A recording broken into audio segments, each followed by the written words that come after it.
Praise the Lord. ജീവജലത്തിൻ്റെ പുതിയൊരു എപ്പിസോഡിലേക്ക് ലോകമെമ്പാടുമുള്ള ദൈവമക്കൾക്ക് വേഗം വരുന്നവനായ യേശുക്രിസ്തുവിൻ്റെ അതിപരിശുദ്ധ നാമത്തിൽ സ്നേഹ വന്ദനം.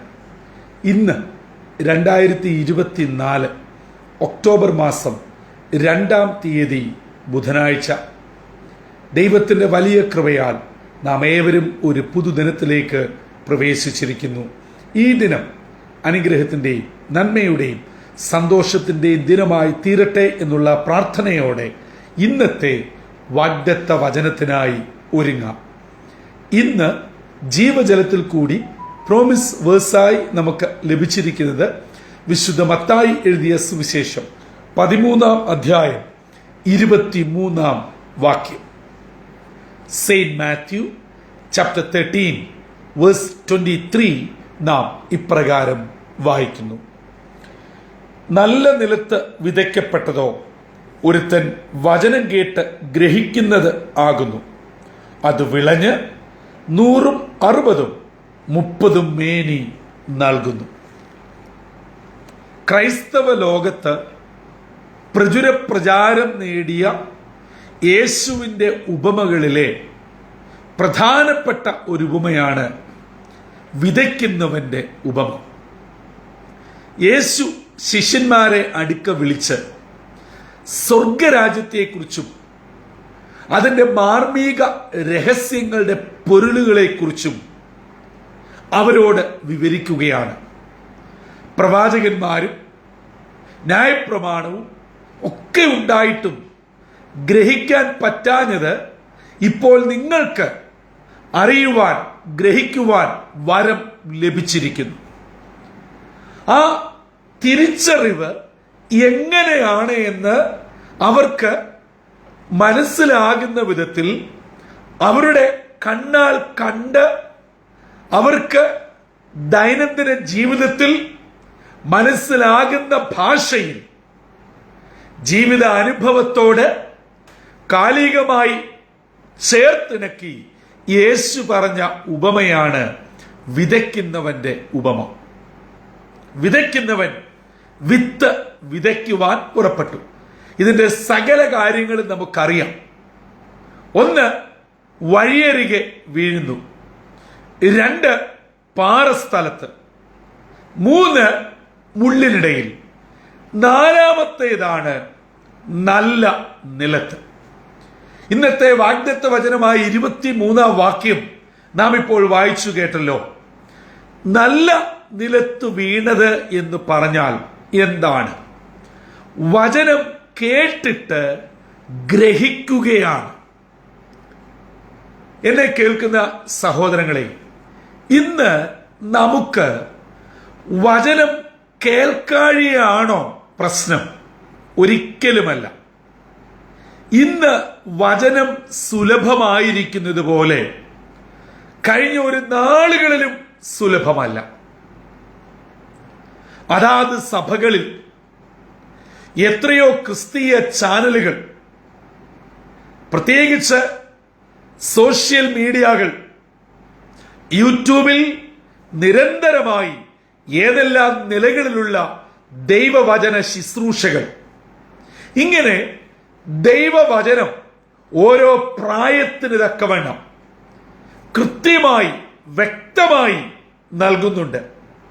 അതെ, അനേകർ പൊടിപ്പും തൊങ്ങലും വെച്ച് തങ്ങളുടെ സൗകര്യാർത്ഥം പറയുന്നുവെങ്കിലും ധാരാളം പേർ കൃത്യമായും സത്യസന്ധമായും നിർമ്മല സുവിശേഷം പ്രഘോഷിക്കുന്നുണ്ട്. ചുരുക്കത്തിൽ ദൈവവചനത്തിന്റെ കുറവല്ല ഇന്ന് നമ്മുടെ മുമ്പിലുള്ളത്. ദൈവവചനം ധാരാളമുണ്ട്. പക്ഷേ അത് കേട്ട് ഗ്രഹിക്കുന്നവർ കുറവാണ്. അവിടെയാണ് നമ്മുടെ കുഴപ്പം. നമ്മൾക്ക് പാരമ്പര്യത്തിൻ്റെയും സഭയുടെയും കുടുംബത്തിൻ്റെയും ക്രിസ്തീയ പശ്ചാത്തലത്തിൻ്റെയും മേൽക്കോയ്മയിൽ പോകുന്നവരാണ്. പക്ഷേ വചനം ഗ്രഹിക്കുന്നില്ല. യേശു അനേക പ്രാവശ്യം വിളിച്ചു പറഞ്ഞു, ചെവിയുള്ളവൻ കേൾക്കട്ടെ. വീണ്ടും പറഞ്ഞു, നിങ്ങൾ വചനം ഗ്രഹിക്കായകയാൽ, വചനം അറിയായകയാൽ വളരെ തെറ്റിപ്പോകുന്നു. അപ്പോൾ വചനം കേട്ടിട്ട് ഞാനും നിങ്ങളും വേണ്ടവണ്ണം ഗ്രഹിക്കാത്തത് കൊണ്ടാണ് നാം വേണ്ട ഫലം കൊടുക്കാത്തത്. ഇന്നത്തെ വാഗ്ദത്ത വചനം നമ്മെ ഓർമ്മിപ്പിക്കുന്നത് അതാണ്. 30, 60, 100 മേനി ഫലം കൊടുക്കണമെങ്കിൽ നാം കേൾക്കുന്ന വചനം ഗ്രഹിക്കുവാൻ തയ്യാറാകണം. നമ്മൾ ഇത് കേൾക്കും എന്നുള്ളത് ശരിയാ. ഇനിയും ക്രൈസ്തവ സഭകളിൽ ഒരു കൺവെൻഷൻ സീസൺ ആരംഭിക്കുകയാണ്. 2025 ഫെബ്രുവരി വരെയോളം നിരന്തരമായി എല്ലാ സഭകളിലും കൺവെൻഷന്റെ കാലഘട്ടം ആരംഭിക്കുകയാണ്. വചനം കേൾക്കാനിട്ടല്ല, സഭയായും കൂട്ടായ്മകളായും ദേശമായും വചന കേൾവിക്ക് അവസരം ഒരുക്കുന്നു. പക്ഷേ നമ്മിൽ എത്ര പേർ അത് കേട്ടിട്ട് ഗ്രഹിക്കുന്നുണ്ട്? ഞാൻ പലപ്പോഴും ഓർക്കാറുള്ള കാര്യം, കൺവെൻഷന്റെയും കൂട്ടായ്മയുടെയും മുൻപിൽ ഗാന ശുശ്രൂഷയ്ക്കായിട്ടും വേദപുസ്തകം വായിക്കുന്നതിനായിട്ടും പ്രാർത്ഥിക്കുന്നതിനായിട്ടും സംഘാടകരായിട്ടും നമ്മളൊക്കെ ഉണ്ട്. പക്ഷേ അന്ന് പ്രസംഗിച്ച വചനം എന്താന്ന് ചോദിച്ചാൽ അതിന്റെ ആ റെഫറൻസ് ബൈബിൾ പോർഷൻ പോലും അറിയാത്ത വളരെ വേദനാജനകമായ അവസ്ഥയിലുള്ള ആളുകളായി നാം മാറുകയാണ്. അപ്പോൾ പിന്നെ എങ്ങനെയാണ് പ്രിയമുള്ളവരെ നാം ഗ്രഹിച്ച് ഫലം കൊടുക്കുന്നത്? അതുകൊണ്ട് നമ്മുടെ ജീവിതത്തിൽ വചനം വീണ് പൊട്ടി മുളച്ച് വളർന്ന് ഫലമായി തീരണമെങ്കിൽ ഞാനും നിങ്ങളും വെറുതെ ക്രിസ്ത്യാനി എന്ന നാമധേയത്തിൽ പള്ളിയിൽ പോയത് കൊണ്ടോ പള്ളിക്ക് കൊടുക്കുവാനുള്ള നടപടികൾ മുഴുവൻ കൊടുത്തത് കൊണ്ടോ പാരമ്പര്യം പറഞ്ഞത് കൊണ്ടോ ഏതെങ്കിലും ഒരു കൂട്ടായ്മയ്ക്ക് പോയത് കൊണ്ടോ മറ്റുള്ളവർ കാണെ കേൾക്കെ ചില കാര്യങ്ങൾ സ്പോൺസർ ചെയ്തതുകൊണ്ടോ ഒന്നും വചനം പറയുന്ന ഫലം നമ്മിൽ ഉണ്ടാവുന്നില്ല.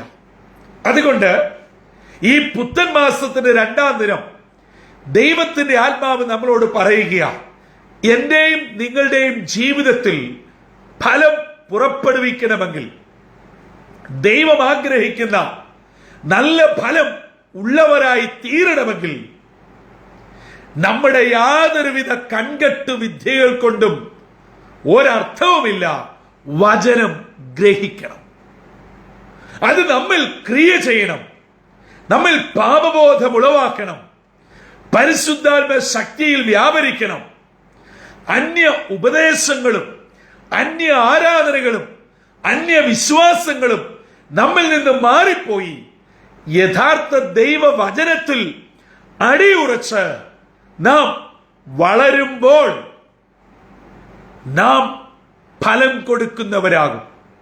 നമ്മുടെ ഭവനം, നമ്മുടെ സഭ, നമ്മുടെ കൂട്ടായ്മകൾ അനുഗ്രഹിക്കപ്പെട്ട നിലയിലേക്ക് ഉയരുവാൻ ഇടയാകും. അങ്ങനെയെങ്കിൽ ഈ പ്രഭാതത്തിൽ നമുക്ക് നമ്മളോട് തന്നെ ചോദിക്കാം, ഞാൻ കേൾക്കുന്ന വചനങ്ങൾ ഞാൻ വേണ്ടവണ്ണം ഗ്രഹിക്കുന്നുണ്ടോ? വേദപുസ്തകം നാം പഠിക്കുമ്പോൾ ആദിയോടന്തം ഇതിന് ഉപോത്ബലകമായ അനേക സംഭവങ്ങൾ നാം കാണുന്നുണ്ട്. അതുകൊണ്ട് വചനം ഗ്രഹിച്ച് ഫലം കൊടുക്കുന്നവരായി അനുഗ്രഹമുള്ളവരായി തീരുവാൻ ദൈവവചനം നമ്മെ ഉദ്ബോധിപ്പിക്കുകയാണ്. അത് ഏറ്റെടുക്കുവാൻ നമ്മൾ എത്ര പേർക്ക് കഴിയും? ഗ്രഹിച്ച് വളരുക എന്ന് പറയുമ്പോൾ സമ്പത്തും പേരും പ്രശസ്തിയും ഉണ്ടാവുക എന്നല്ല അതിന്റെ വിവക്ഷ. ദൈവവചനം നമ്മിൽ രൂഢമൂലമായി വളരുമ്പോൾ ഇന്നിന്റെ പ്രശ്നങ്ങളിൽ ഞാൻ നിങ്ങൾ പതറുകയില്ല, തളരുകയില്ല. കുഞ്ഞുങ്ങളുടെ വിഷയം വരുമ്പോൾ, കുടുംബത്തിന്റെ വിഷയം വരുമ്പോൾ, ജോലി വിഷയം വരുമ്പോൾ, സാമ്പത്തിക വിഷയം വരുമ്പോൾ, ആരോഗ്യ വിഷയം വരുമ്പോൾ, നമ്മുടെ കൂടെ നിന്നവർ നമ്മളെ ചതിച്ചിട്ട് ഒറ്റപ്പെട്ട് ഇട്ടുകളഞ്ഞ് ഓടിപ്പോകുമ്പോൾ, കൂട്ടു സഹോദരങ്ങൾ കണ്ടില്ല എന്ന് നടിക്കുമ്പോൾ, കൂടപ്പിറപ്പുകൾ, രക്തബന്ധങ്ങൾ നമ്മളെ പുറങ്കാലുകൊണ്ട് തട്ടിക്കളയുമ്പോൾ, ദൈവവചനത്തിൽ വേരൂന്നിയ ഒരു വ്യക്തിക്ക് ഒന്നിലും പതറേണ്ട ആവശ്യമില്ല. കാരണം ഈ ദൈവവൈതൽ ആശ്രയിച്ചിരിക്കുന്നത് മേൽപ്പറയപ്പെട്ട ഒരു വ്യക്തികളിലുമല്ല, ഒരു സഭയിലുമല്ല, ഒരു കൂട്ടായ്മയിലുമല്ല, ഒരു പേരുകേട്ട പ്രശസ്തരായ വ്യക്തികളിലുമല്ല, ദൈവത്തിലും സ്വർഗത്തിൽ എന്നേക്കും സ്ഥിരമാക്കപ്പെട്ടിരിക്കുന്ന ദൈവവചനത്തിലുമാണ്. അങ്ങനെയുള്ള ഒരാൾക്ക് ഒരു വിധത്തിലും ഒരുവിധ ചാഞ്ചാട്ടങ്ങളും പതർച്ചകളും വീഴ്ചകളും ഉണ്ടാവുകയില്ല. പ്രതികൂലത്തെ സധൈര്യം നേരിടും, പ്രാർത്ഥനയോടെ അതിനെ അതിജീവിക്കും. ആരെല്ലാം മാറിപ്പോയാലും മാറാത്ത ഒരു ദൈവം കൂടെയുണ്ടെന്ന് ഒരു ദൈവ പൈതലിന് ഉറച്ച വിശ്വാസമുണ്ട്. അങ്ങനെയെങ്കിൽ ഈ പ്രഭാതത്തിൽ ദൈവവചനം കേട്ടുകൊണ്ടിരിക്കുന്നവരെ, നിങ്ങൾ ചില രോഗാവസ്ഥയിൽ കൂടെ കടന്നു പോകുന്നവരാണോ? പ്രതീക്ഷിക്കാത്ത ചില മെഡിക്കൽ റിപ്പോർട്ടുകൾ നിങ്ങളെ മാനസികമായി തളർത്തിയിട്ടുണ്ടോ? ചില നാളുകളായി പലവിധ ഡോക്ടർമാരെ മാറിക്കണ്ടിട്ടും നിങ്ങൾ ഇന്ന് കടന്നു പോകുന്ന രോഗത്തിന്റെ റൂട്ട് കോസ് കണ്ടെത്താതെ ഭാരത്തിലാണോ? മക്കളെ ഓർത്തുള്ള വിഷമത്തിലാണോ? കുഞ്ഞുങ്ങളുടെ വിവാഹപ്രായം കഴിഞ്ഞിട്ട് നടക്കാത്തതിലുള്ള പ്രതിസന്ധിയിലാണോ? ജോലി പ്രശ്നമോ, വിസ പ്രശ്നമോ, നിയമക്കുരുക്കുകളോ? എന്താണ് നിങ്ങളുടെ പ്രശ്നം?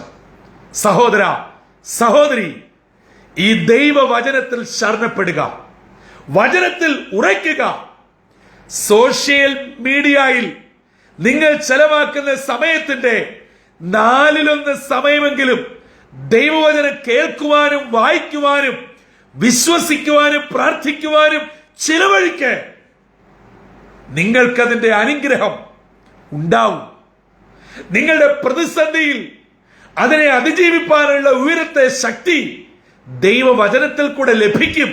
അതുകൊണ്ട് ഇന്ന് ഏതെങ്കിലും വിഷയത്താൽ തളർന്ന് സങ്കടപ്പെട്ട് ഏതെങ്കിലും പ്രിയപ്പെട്ടവർ പ്രായഭേദമന്യേ എന്നെ കേൾക്കുന്നുവോ? പ്രിയ മാതാപിതാക്കളെ, സഹോദരങ്ങളെ, എന്റെ യുവജന സുഹൃത്തുക്കളെ, നിങ്ങൾ ദൈവവചനത്തിൽ ഉറയ്ക്കുക, ശരണപ്പെടുക. കേൾക്കുന്ന വചനങ്ങൾ ഗ്രഹിക്കുക. അത് നിങ്ങളുടെ ഹൃദയത്തിൽ വേരുറയ്ക്കട്ടെ, അത് വളരട്ടെ, 30, 60, 100 മേനിയായി ഉയരട്ടെ, ഫലം കൊടുക്കട്ടെ. അത് ഒരു വലിയ വിളവായി അനേകരെ ദൈവത്തിങ്കലേക്ക് ആനയിക്കുവാനും നാം ഓരോരുത്തരും നിത്യതയുടെ തുറമുഖത്തെത്തുവാനും ഇടയാകട്ടെ. അതുകൊണ്ട് ഇന്നത്തെ വാഗ്ദത്ത വചനം നമ്മോട് പറയുന്ന ദൂത് ഒരേ ഒരു കാര്യമാണ്.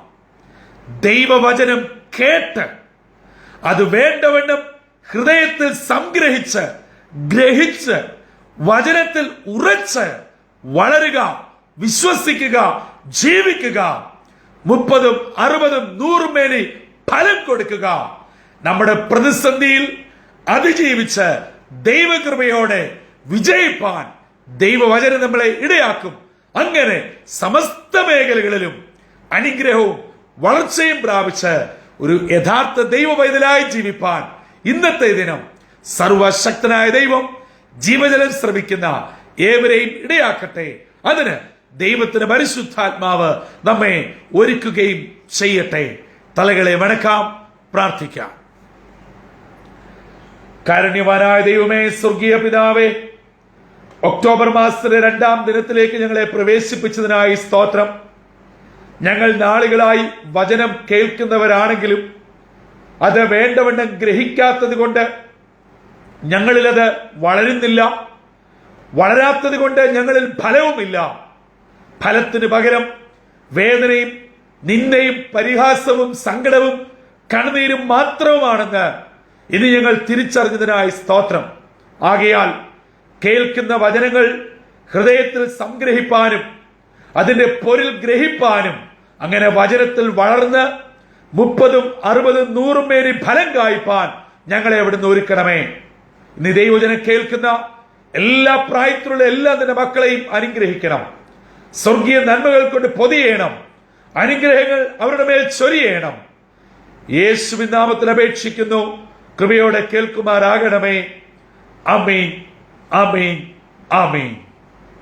പ്രിയ ദൈവജനമേ, ഇത് നാം കേട്ടതുപോലെ കേൾക്കുന്ന വചനം ഗ്രഹിക്കുക, അതിൽ വളരുക, അതിൽ ഉറയ്ക്കുക, അതിൽ വിശ്വസിക്കുക.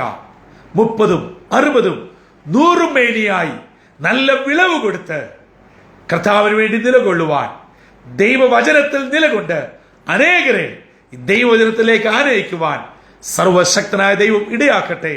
ഈ ദിവസം സ്വർഗത്തിലെ ദൈവവചനത്താൽ നിങ്ങളെല്ലാവരെയും തമ്പുരാൻ അനുഗ്രഹിച്ച് സകല നന്മകളാലും നിറയ്ക്കട്ടെ. കർത്തൃ ശുശ്രൂഷയിൽ നിങ്ങൾക്കൊപ്പം brother Santhosh Kodukulanji. God bless you all.